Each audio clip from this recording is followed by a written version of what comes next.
So this is called Interview with Falcom President Nihon Falcom, which we saw in Neptunia. That was awesome. Like, I don't think they do her anymore. They don't put her in the games anymore. See? Well, they used to be a part. They're a part of, like, they work with NIS America, and NIS America used to have them. Hey, it's been a long time no see.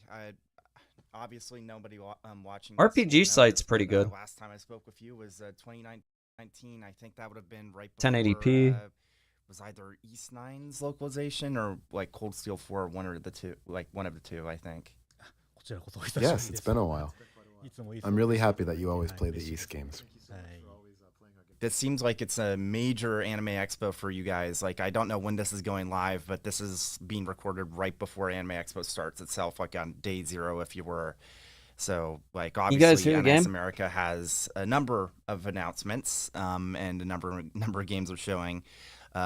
Today, we're just going to be playing East 10 for a little bit, and a little bit of Daybreak, I think. How's it been, like, so far in the States for the first time in, I guess, 5 years? The food portions are quite large here in America. But all right, I guess. What are they talking about? They said the food portions are quite large in America. This is the first title on Falcom's new engine that they started off with. This is Yeast 10. They're going to play this. So both of the games we're going to be playing today are on Daybreak that new engine, and that 10. seems to be a pretty big difference from how the last couple of East titles were. Like East 8 and East 9. The party system's gone. Now there's just like the duo with Adol and Karja. I guess to start with, what kind of inspired that shift? We used the same engine that was developed for Trails Through Daybreak. However, when we started development on East 10, we had mainly released the East titles only on PlayStation platforms. Oh. We wanted to have Switch owners be able to enjoy the East series as well, so the first step was to make sure the game supported Switch. That's good. For the past 4 games in the series, East was an action game with a 6-member party. As the 10th entry, this is a milestone title, so we wanted to approach the battle system from the ground up. We went with only 2 playable characters because we first decided to reflect on what we had done in the past. Why don't they add more? For a 6-member party, each person needs their own story beats, so that means we can do many things narratively. I got a question. Why you have a 6-team party, but you can only play with 2 characters? Or is it just, oh, maybe you can switch in and out? We'll see. However, when it comes to combat, out of the 6 playable characters, most players settle on 3 and don't use the other 3 much. That didn't really sit right with me, and it always bugged me. I thought it was a waste for those 3 characters who weren't used. So instead, we could use those resources needed to create them, such as graphics and their skills and the effort put into creating their stories, and shift all that to 3 or even 2 characters. So you went with 2 characters. We went back and forth. Here's the thing, though. If you had people mainly were only using 3 characters, why would you downgrade it to 2? If you had more characters on the screen, maybe if they had 4 characters like Neptunia, the new Neptunia game maker, you can use 4 characters, different characters on the screen at once. If you have a setup like that for this game, I'm sure players would love that, and then they would use the characters more. But if you downgrade it to 2 characters, then that means they're going to use the characters even less. That's my opinion. On whether to have 3 or just go all out and make it 2. You should make it 4. We decided that with 2, we could really put the focus on Adol and his partner, the heroine, and make the combat much richer and add more depth to the game overall. Our aim was to see if we couldn't create a different battle system this time, which was a different approach to battle creation than what we had taken before in East. I love having 4 characters on the screen. By reducing the playable characters to just 2, it really made the development staff get serious. First of all, combat has to be fun. So when you have 6 party members, if one falls by the wayside, that's okay. But with 2 characters, you don't have that luxury. So we dedicated a lot of resources to Adol and Karja. As the scenario writer, I also had to ensure that Karja was likable. Otherwise, the game wouldn't even get off the ground. Because if the player doesn't like her, they won't like the game. So I had to think carefully about how to make Karja likable to the player. What kind of character to make her, Dude, what her she's role would cute. be in the story. Look at her. As well as what kind of relationship she would have with Adol. I thought Adol's in all the carefully about games these things. Almost all the games, I think. Didn't realize that you were the scenario writer for East 10. That's actually a real big surprise for me. For East, yeah. How long has it been? I've been the East scenario writer for a while now, and I think up the main story for each game as well as write the text.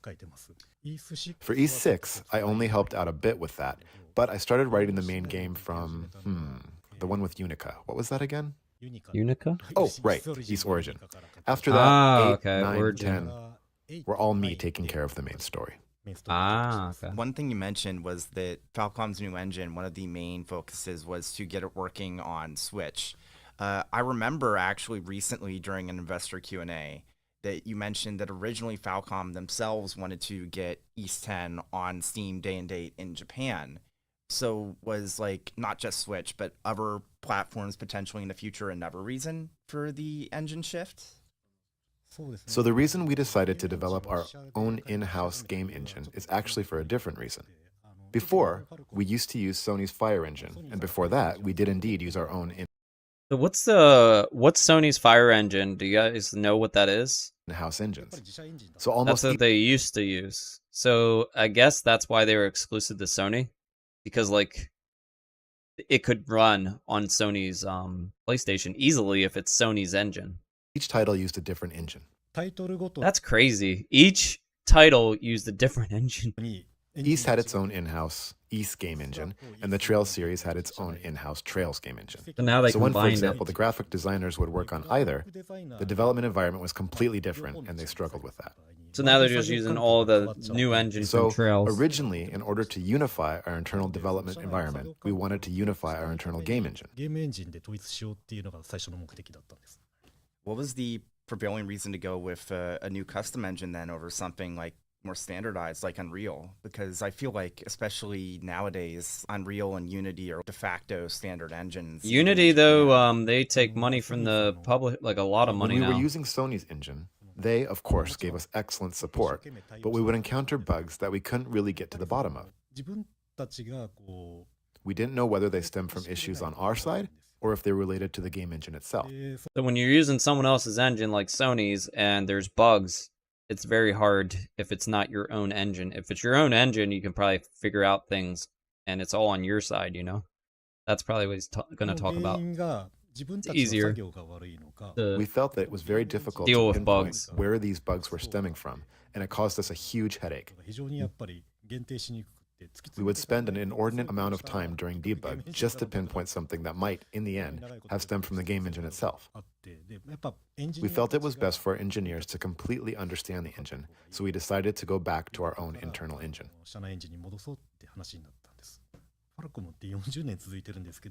Falcom has existed for 40 years now, but we have a tendency to repeat the same thing over and over again.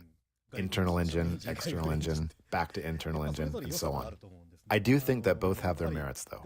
For an external engine, it's much cheaper, and you can get something running from very early on in the development process, which is something I would say is a superior aspect of it.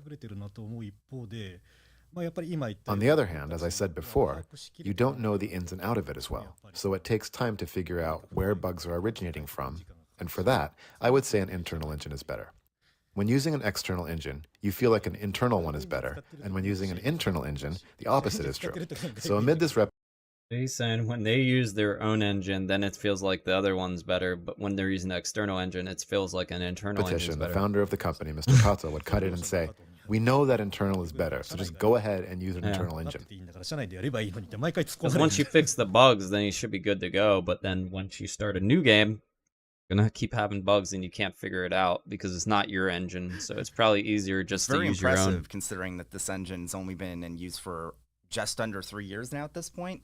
Like the variety of like gameplay systems that like even within 2 games that we're going to be playing today, we're like obviously East 10, you have obviously the dungeons, you have the fields, but you also have the ship combat, which is entirely different. Ship combat? Basically overworld stuff with Whoa! having to basically Look at that. move That's around cool. on a ship, which No to way. kind of like take a detour. What was the like thought process of being That's like, cool. we're going to have Adol suddenly become a renowned captain? I know that Falcom is in on the joke. You guys have like made jokes about it all the time about how like Adol like shouldn't be anywhere near a boat. He always crashes. But from Ys 10, the whole thing is he's a great captain. Do you remember in Ys 8? Yeah. He shouldn't be nowhere near a boat. It's because from the very beginning, we wanted Ys 10 to be, from a genre standpoint, a purely juvenile adventure. And so we think of what Adol has yet to do in terms of adventures. Till now, practically every time he gets on a ship, it sinks somewhere, and then the adventure begins from there. But Adol never had the opportunity to actually travel around in-game on a ship. So let's put him in control. So we thought that if we could portray that, it would be something new, which was our initial goal. Boat battles. Yes, in Japan when we announced the game, just like you said, James, the players said, Adol on a ship? What a terrifying thought. People have to play and see if there's any boats that sink in Ys 10. Whatever ship Adol gets on seems to sink. I guess you could say one thing to be on the lookout for in this game is indeed whether or not his ship will sink. I hope not. As someone that has played through a Daybreak, even though obviously there's all these callbacks, this feels like the first real like proper new entry point for players in a decade. The Trails series has been continuing for 20 years now, and when the main character and setting change, there are a large number of new players who start the games. So for example, after the Sky trilogy, you had people starting the series with 0, which came directly after. However, naturally, those So if we have to play those, we should start with the Sky series, right? And then we switch over. I heard though they're gonna remake those, so they're gonna remaster those or something, or Trails of the Sky. And then they're saying you go to 0, and then it starts from there. Come on, man! I hate the fruit flies. Like we already took out the trash, man. Like I took the trash out today, took it out yesterday. It's annoying. Fruit flies Azure are had already played annoying. through. So if we didn't periodically change the setting and main character, new players can't really come aboard. This is a very deliberate thing that we do. But how do you guys like Daybreak? I was not able to get the game. So for Trails through so Daybreak, I the can't setting play is the that one Republic yet. of Calvard, and Reen is not the main character, as we had already decided to have a new main character. Oh my gosh. Look at that hair. Since the series has been going on for 20 years, there are those who like Sky best, others who like the Crossbell games. Although there's one thing I gotta say, I read somewhere where they said they have a conclusion to the Trails series. So the Trails series eventually will come to an end, is what one of the people said. Maybe it was this guy here. They said it Still will come others to who an like Cold end. Steel. It really They depends have on an where they end first goal. play the games and the content of those games. Even though they might all be fans of the series, they aren't a monolith in terms of which arc they prefer in particular. There are those who say, I liked Crossbell, but didn't really care for Cold Steel. There are also many who have continuously played all the games. So gonna it try. really is all types. I think it's because we do periodically update the setting that the fans have stayed with us all these years. Master Chief Snake said that it reminds him. Yeah, I'm trying to. Now I gotta correct your sentence. Reminds him of Sea of Thieves and Skull and Bones, but who knows? Maybe this will play better. I haven't heard good things from those games. One of the main things, like even before launch, I was interested in, like before I had the chance to play it, was the whole system of how you can transition seamlessly between like on-field combat into the I love the command look of battles, that game. which is really interesting because that's a bigger deal, becoming a bigger deal for RPGs now. With like even like Atlas doing a similar system this year with Metaphor Refantasio. I know that in the past, like Falcom has made it a point that they want to be a trendsetter for the industry. Was that like one of the defining reasons this game for looks the new system in Daybreak, or was there another reason for the change? Yes, JRPGs mainly feature turn-based combat. In Trails Through Daybreak, because the game engine has changed and the main character and setting have changed and are new, one thing we wanted to do was to make a new battle system as well. It looks good. One of the issues we wanted to address was the poor tempo of battle and how long battle took. That said, we didn't want to just make it completely an action game since we thought that turn-based combat has its own strengths. I hope they keep turn-based somewhere. It looks better than Final Fantasy VII, Debating honestly. the merits of either system is something we have debated as JRPG directors. But, for us, we wanted to stick to turn-based. However, What do you guys in order think? to improve the tempo of combat, we wanted to incorporate some real-time elements. It looks like a better system than Final Fantasy VII Remake. With Trails Through honestly. Daybreak, as a first step towards that, we have aimed for something that hasn't been done before, as well as something that feels like an evolutionary step forward, so that players won't be frustrated that things are taking a long time and the game isn't proceeding smoothly.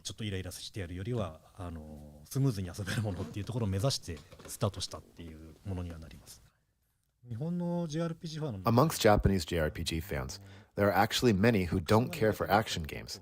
And for those people, what they've told us is that what they don't like about them is, even though they want to think carefully about what to do, action games don't really give them the time to do that. So, because of that's that, true. and because we also wanted to continue using it, we've gone with the turn-based system in Trails Through Daybreak. So you mentioned that, like, with Daybreak, as with many new Trails arc, you wanted to make things feel completely fresh. But Daybreak, for as much as it is, like, brand new, it also feels like a bit of a return to form in some of the design. The orbit system, for example, it's not like a carbon copy of any previous system in the series, but the way the lines work and the way the buffs work, depending on the, like, elemental values of the quartz you slot into each line, reminds me more of, like, the Burl and Crossbell's systems. And similarly, the structure of Daybreak's chapters and the focus around the main hub city of Calvard reminds me a lot of Crossbell, in the sense that there's the different districts. Like, obviously, like Cold Steel has always had a hub with the different campuses and whatnot, but the way the structure feels in Daybreak does remind me of Crossbell. So it does feel kind of like a melting pot, kind of like Calvard is itself, of like the series history alongside everything new added to the table. For the orbment system, actually, the game designer for the battle system from this game is someone who is new to the company, who really liked that aspect of the Sky games, where players could fiddle around with orbment in order to develop and gain access to new arts. This person wanted to revive the fun aspect within the game, and asked if it would be okay to do so. As for how the story proceeds, going to various locations, then returning to a main base of operations was something that the scenario writer came up with, and you could say it resembles the Crossbell games a bit. In Crossbell, you have the special support section, and this game has the Spriggan. In the case of the special support section, they are a public-facing apparatus of the police department, whereas the Spriggan is a self-employed person and sometimes does detective work. I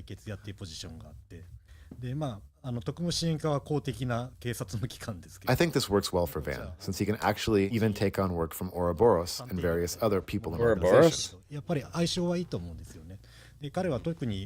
This also allows him to go to many different places, so I think it's fair to say that this aspect might have some referencing from Trails from Zero.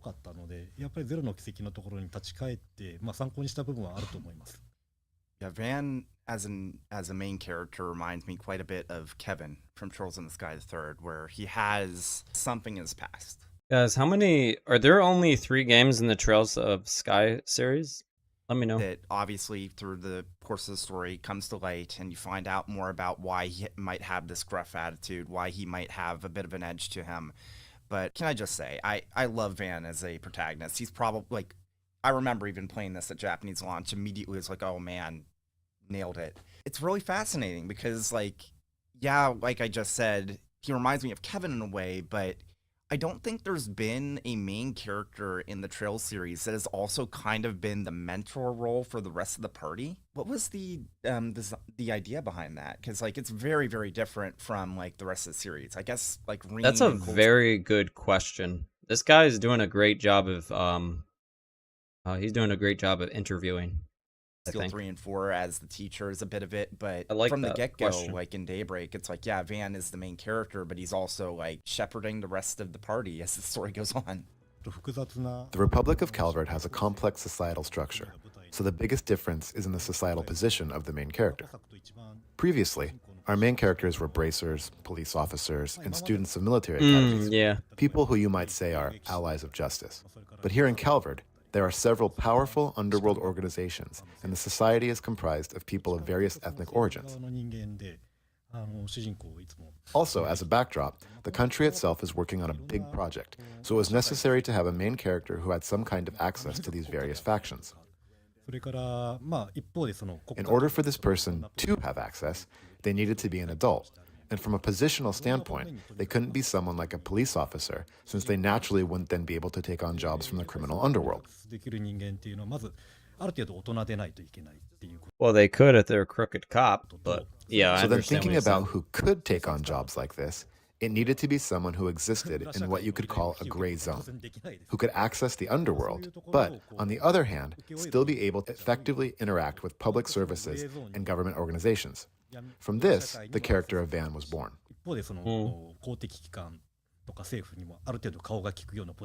If you guys are coming in, make At sure first, you subscribe one idea was to or have him be an Ouroboros enforcer, so that you can get but an if we on-screen did character.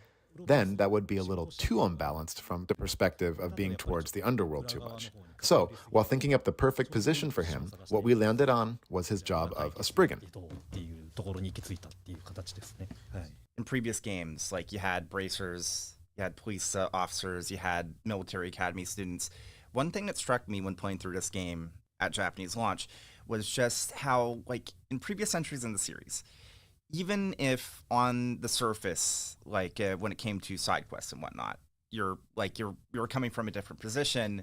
They even kind of joked about it in Trails from Zero, where it was like, yeah, you're basically a bracer. The special support section is basically you are bracer cops, and like even in Cold Steel, like the whole point was like Sarah was kind of trying to get Reen to be a bit more like a bracer in what he did. The side quests in Daybreak are like, you still have a lot of like the same sort of side quests. You have like monster extermination and whatnot, standard stuff.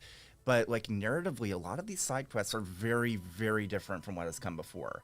And I do like how it kind of plays into the new like LGC alignment system. What was the ideas behind that? The thing about Van is that he can communicate with those on both sides of the law. And while we could have portrayed this simply via the story, we wanted something in the gameplay to reflect it as well. By doing so, we felt that the player would better be able to understand Van and his position in society. That system was actually also developed by the person who made the battle system, and he presented that idea, and we implemented it. One thing that's fascinating to me, you mentioned that, like, obviously Calvard as a republic and universe is a multifaceted society. One thing that I think is really interesting, having played through the game, is just how much of a focus, like, the different cultures that make up the Calvard Republic are kind of, like, showcased. Man, I in love their Daybreak, games. to the They're point where it's so like good. one of the core themes of like the arc as a whole, at least so far, is how Like, look at this. like there's all these different sorts of people from different walks of life, and like what they I told you this interviewer is he's doing such a great job. He's from RPG site. contribute to Calvard as a whole. Go check out that website. It's very the good. game?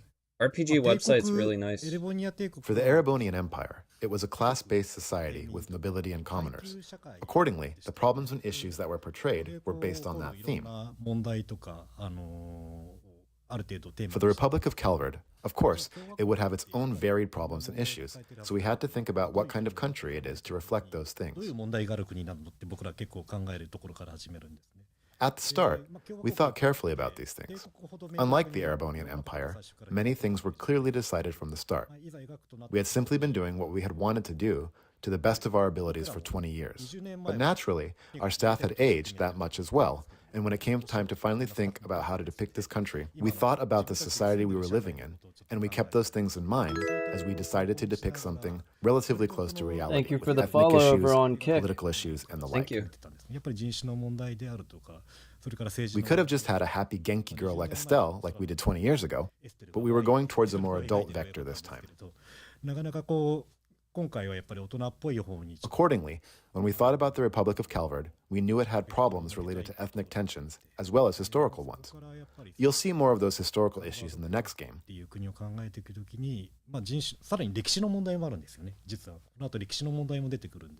to making things more realistic, I think that players will find that we were able to create a new type of story compared to anything else in the series.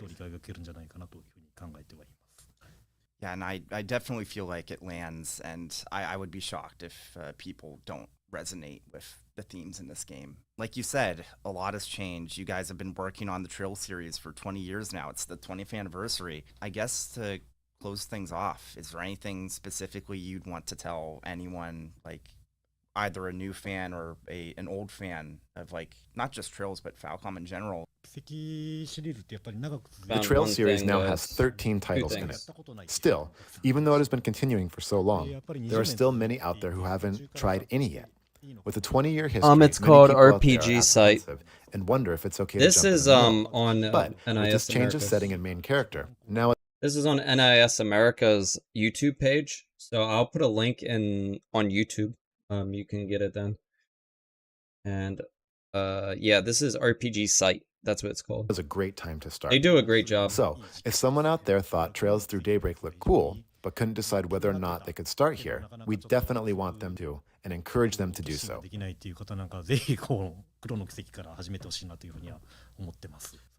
For those who have played all the Trails games up till now, I think one of the biggest draws will be to finally see Calvard, which is a place that has been talked about for so long. There's actually a few stories that I gotta look at. Also, over the past 20 years of the series' history, there have been various things that have remained shrouded in mystery. This world has many secrets, and here in Trails Through Daybreak, we will finally start to get to the core of them. So I'd like for longtime fans to pay attention to those aspects as well. See, they got like a whole. He has a whole direction for the whole. Also They have starting an with ending Daybreak for the 1. series too. There will be some familiar faces making reappearances. In fact, a journalist in Japan remarked how seeing a certain character made them feel like they were watching over their own daughter's growth. I think you can only get that kind of reaction from spending 20 years with something. This is something that can only really be experienced in the Trail series, and I want people to experience those kind of feelings. I get overwhelmed, but I didn't realize they have separate arcs. So maybe if we go back to this, I'd have to go and play the Sky series because, yeah, even if there's a remake coming, you could just play it. It's on PC already. But yeah, it's overwhelming because there's so many games in the series. As we've talked about, we have the East series and the Trail series. The Trail series has East continued series? for 20 years now, and the story is reaching its core. We, as the developers who have been working on the series for so long, want to end the series in a way we are That's what I said. They want to end it eventually. proud of. Of course, we want to create an ending that also satisfies the players. So we really want the players to pay careful attention to what happens in Daybreak. So there is a lot to these games, and there will be an ending eventually. I told you this. So eventually that series will end. But, yeah. East is a series that has been continuing for 36 years. And Did you see the guy got very delayed in his translation? in order for it to continue, There you there go. are some things that we must change. And even though it is a series with much history, we need to create new challenges for ourselves with it. We will give it our all to continue both series. Yeah, Jay, come over to YouTube. It doesn't look weird over there. Provo and Twitch are going to look the Our same. staff has worked long and hard on both, and there are many who want to try their hands at brand new things. And we are actually working on some brand new projects. One is the previously announced Tokyo Xanadu, but we also Yep. have other. Yeah, and what I've read from about the new Tokyo Xanadu on the Switch, the script is new. So apparently it was reworked, and it's the best version of the official script of the game. as well. And they're gonna work on new stuff, I guess, for that series. It's So, such a good we will game. continue to make titles for our series and do our best to bring you brand new titles as well. So please continue to follow our work. It's just controls are a little weird on the Switch. So these games you can play this now. Trails out now. This is Trails from through Daybreak, and this is Ys 10. This one, man, they look so good. October. Okay. Actually, I did see a few extra things to look at, so